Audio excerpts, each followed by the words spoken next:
Right, but don't talk about, we believe in freedom, yes, if you're not going to actually implement ideas that are based on that principle.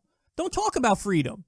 Now, of course, he means economic freedom, but what he means by economic freedom is capitalism, and capitalism is, it could be argued, is the opposite of economic freedom. Why? Because under a capitalist system, you have a rigid hierarchy. You have an owner, you have, somebody, a manager, a boss, and then you have workers underneath. So how much freedom do you really have if you have to do whatever your boss says? You have to do whatever the owner of the company says.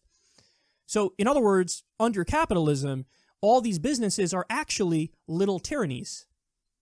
They're little dictatorships with a rigid hierarchy. Is that freedom? What Trump means is, it's freedom for the owner of the business. So it's freedom for the owner class, not for the worker class, but they don't count. And are you really free if you could die from a lack of health care? Are you really that free? You can go bankrupt from paying medical bills? Is that free? And it's like, have you ever heard of externalities? Externalities, for those of you who don't know, it's basically an unintended consequence of a free marketplace. And, some classic examples, it's like pollution, for example. That's an unintended consequence of a free marketplace. So in other words, the goal is not let's create pollution, but in the process of having a free marketplace, pollution happens. And so that's why you need regulation to deal with externalities. Oh, the prophets of doom and apocalypse. Oh, you mean the people who fucking studied this issue for decades and have specific numbers on it and have laid it out in excruciating detail, and every single study comes back and says, you know what, the climate is worse than the worst case scenario that we previously predicted? Those people, those are the, quote, prophets of doom and apocalypse. They're pessimists, and there's fear and doubt, and that's not good. What do you do when pessimism is true? What do you do when that's accurate?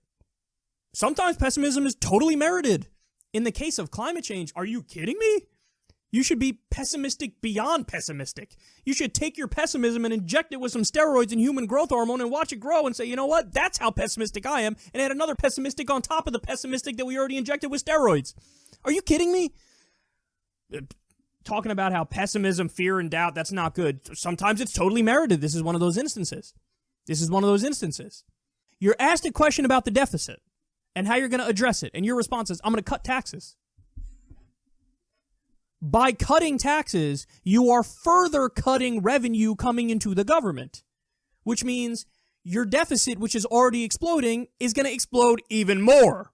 They believe in voodoo economics. Why? Because they think, oh, really? Magically, you're going to cut taxes and somehow that's going to increase revenue to the government and somehow that's going to make your deficit a surplus? At face value, that makes no sense. If their theory was correct, there would already be a massive reduction in the deficit, but it's increasing every year. So, you know what happens when you actually cut taxes? You cut revenue into the government. You know what happens when you cut revenue into the government? You increase the deficit. I'm going to cut taxes more. So you're going to do the thing that exacerbates the problem when you're asked about how to fix the problem. Brilliant. Just so you know, they view poverty as like a personal failing, like an individual failing. Like, oh, you're just not of sufficiently moral character. You didn't work hard enough. And if you respond to them, well, no, I actually work a full-time job. Like, oh, we'll get a better one. You see their perception of the system? It's that the system is pristine and you need to try to fit yourself into that system. And if you can't do it in a way that's beneficial to you, that's your problem. Our perception is the opposite. Our perception is the system should be crafted to meet the needs of the people. If the system is above us and all these people are struggling to find their little spot in that system, well, doesn't that system just suck because it's not doing its job? Shouldn't the whole point of any system be to meet the needs of the people in an efficient and effective way? Oh my God. $7 trillion in Iraq, at least $2 trillion in Afghanistan, $14 trillion bailout of Wall Street. This is where we're squandering everything. But regular people who will go bankrupt from healthcare bills, they get nothing. They get nothing. 500,000 bankruptcies every year from healthcare bills. 30,000 to 45,000 deaths from lack of healthcare every year. And this isn't treated like the moral emergency that is. That's what this is, guys. This is a moral emergency. You know, if we had a Medicare for all system, and if my dad could have just gone to the actual doctor, I'm just guessing here, but I'm pretty sure he would have done it, and I'm pretty sure they would have caught the cancer earlier. And my dad ended up passing away at the age of 56 when I was just 23 years old. This was back in 2011. So that's my healthcare story in this country. By the way, show this to an Australian. My generation has like no savings.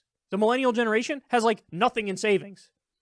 78% of Americans live paycheck to paycheck. 78%. That's basically 8 out of 10 live paycheck to paycheck. See, but that's the thing, man. It all comes down to politics all the time. Politics, politics, politics. That's all it is. Celibacy must penetrate with its requirements all of the attitudes of existence. Dude, why would you use the word penetrate?